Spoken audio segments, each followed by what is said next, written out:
Hey guys, it's James here. So in this video we're going to be showing you how to kill the Queen Black Dragon. So my guide that you're probably already looking at right now, it will show you all the the various sort of equipment that we can use. For this particular boss you can use any of the three combat styles, so whether that's melee, ranged or magic. If you're a particular beginner, I'd recommend using range or mage. The reason for that is because you're going to need to move around quite a lot during the fight. If you fancy taking a bit more damage than normal, then using melee is probably the best way of dealing that really. So to begin with, you can see my setup on here right now. It's exactly how I've laid it out on the guide. So I'm going to be using best in slot for ranged tank, which is Death Lotus, Ascensions, the Asylum Surgeon Ring, Completionist Cape, Amulet of Souls. In my inventory you can see there it's an overload potion for stat boosts. Super Anti-Fire, you've got to use those, otherwise you're going to get burnt to a crisp. Adrenaline potions for a bit of adrenaline gain during the fight, and some super restores to keep my prayer going. So starting off, the easiest way to get there is by teleporting to Port Sarim on the lodestones. So there we go. Once you reach Port Sarim, you're going to be running northwest towards the White Knight camp. They'll have set up a camp during the quest if you've completed Songs from the Depth, and you'll find that just over here. So just enter this cave entrance. Now you've got one of two options. If you are 50 agility, you can actually use this shortcut, which is just around the corner, to go straight to the QBD.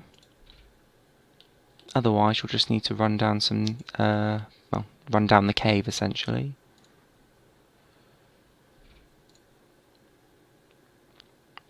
The caves are filled with grot worms. These are the lower level ones, the young ones. They're a fairly common slayer task, and they actually do give some pretty decent loot. The majority of that is in rune items. So if you've got a spring cleaner, this is pretty much a match made in heaven for you really on a slayer task.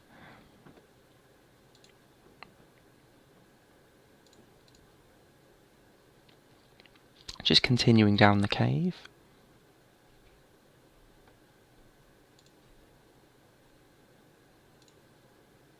Nearly there, there's 3 stages to it as I said. Grot worms get progressively stronger as you go further into the cave.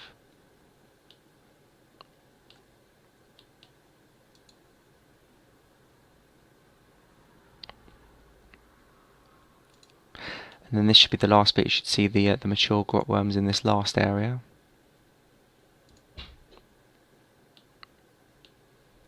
Towards the end of the cave, the area becomes a bit more defined, a bit more brick-like, a bit more like a temple. It's probably the best way to describe it. Here we go. You get to sort of this area here. My character's run out of run energy.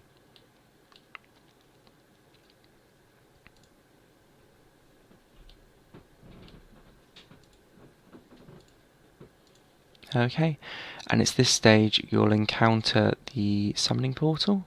You will need 60 summoning to enter this portal, otherwise you cannot fight the Queen Black Dragon. So just before you go in, take a sip of Overload, take a sip of Anti-Fire, and take a sip of Adrenaline. If you don't have access to Super Anti-Fires, then use a shield, otherwise nothing. You'll just die. End of. Make sure your aura is active. Then my recommended prayers for this would be items, protect from ranged, and also the turmoil, or the boost for ranged prayers. The first phase is really simple. It is just killing the Queen Black Dragon. She'll use her head will swipe along. It will be ranged attacks, which is why I advise protecting from range.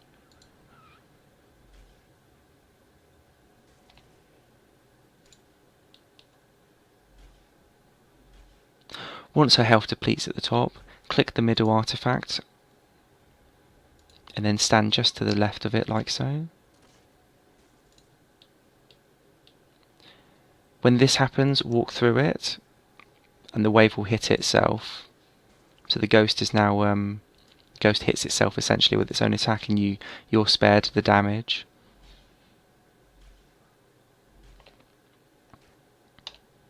When her health depletes,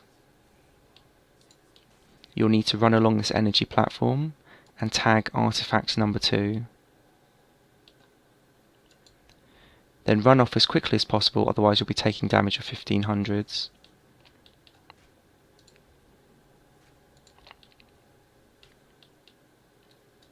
Her carapace is turned blue, which means she's more resistant to magic, but she takes a lot more damage from melee and ranged, which is very advantageous to me. The next artifact is this. Now, as I said, for rangers and mages, you'll want to just stand in the gaps here. Alternatively, run straight through and you'll only take 1 tick of damage rather than 2 to 3. At this stage she may summon tortured souls, so it's best to heal up and run through one of them like so, and you'll take only 2 damage rather than all 4 of them, sorry.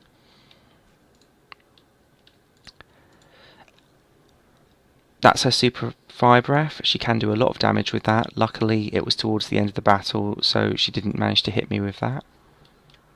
Tag the 4th artifact and that's done. Just climb down the staircase and collect your reward.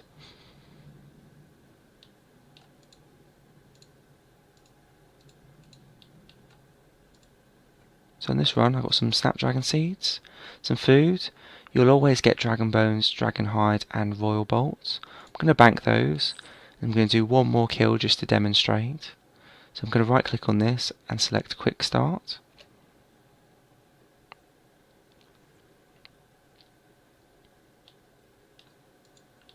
I'm just going to take a sip of all my potions again.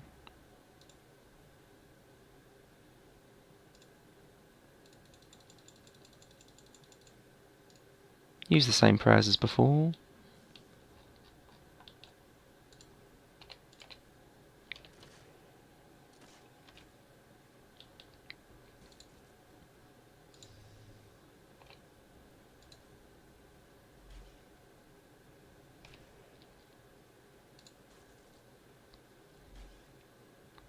Nothing usually happens on phase 1, it is just literally just very standard attacks from her.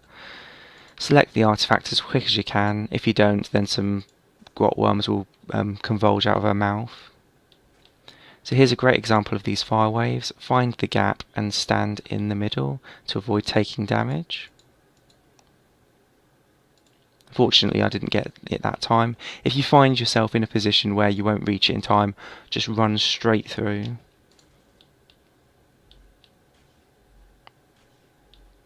There you go, her health is down. Now to click artifact 2. You can see there she's managed to get a grot worm out. Run straight back off the energy platform, otherwise you'll take some damage.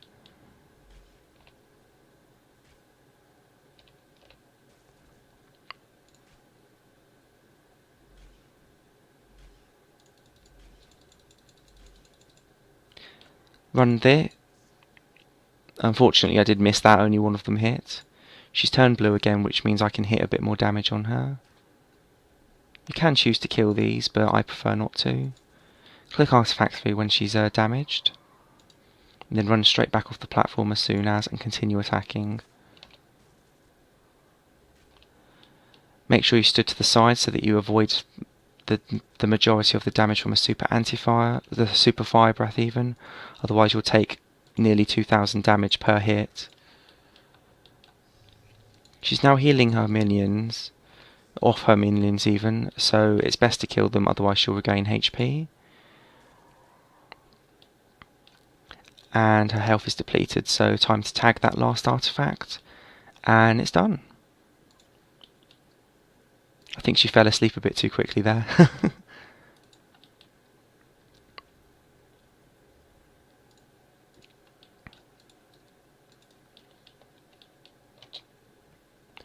Hey, there we go, got a royal sight, one of the unique drops, as well as a few other goodies. I'm going to bank those.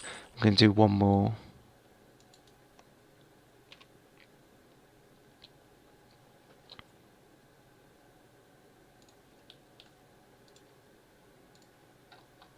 I've only got 6 food left, so I'm going to be as careful as I can this time. Take a sip of each potion. Bring my prayer back up.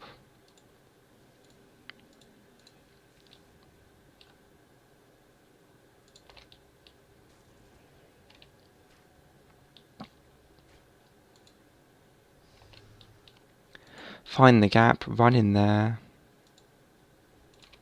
Only just.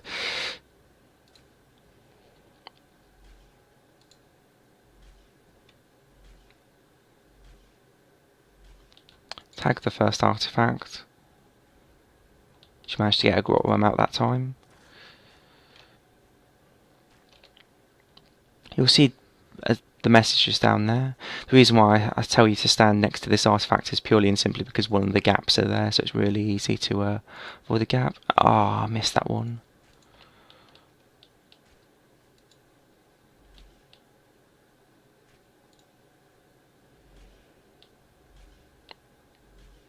There we go.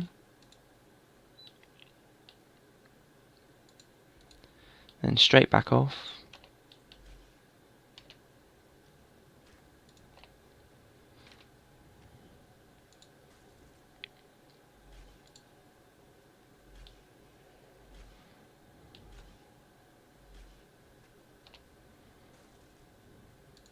There we go. And then just tag the next artifact after that.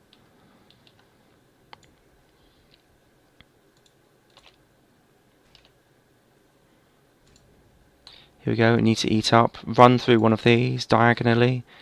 Then that takes all the damage. There we go, did that perfectly that time. Now she's turned green, so I'm going to do less damage to her than normal. She's also sent out waves, so you need to stand where the gaps are, otherwise you'll take lots of damage. Be careful not to click a grot worm. Now that one in the corner is doing a time stop, so we need to make sure we take care of that whilst not dying at the same time. We've taken care of that. She's now siphoning health off her mages, and I'll need to run through as quickly as I can. There we go. A lot is happening there, and it does require a bit of good reflexes to catch it, but if you notice what's happening and you can counter it, it's really good. If not, then you can find yourself dying. I've got no food left. There we go. She's dead now. Tag it. There we go. Done.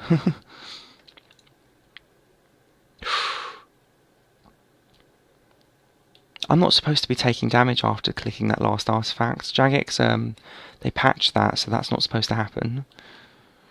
If I'd have died, I'd have been very angry. There we go, and that's 10 toadstools.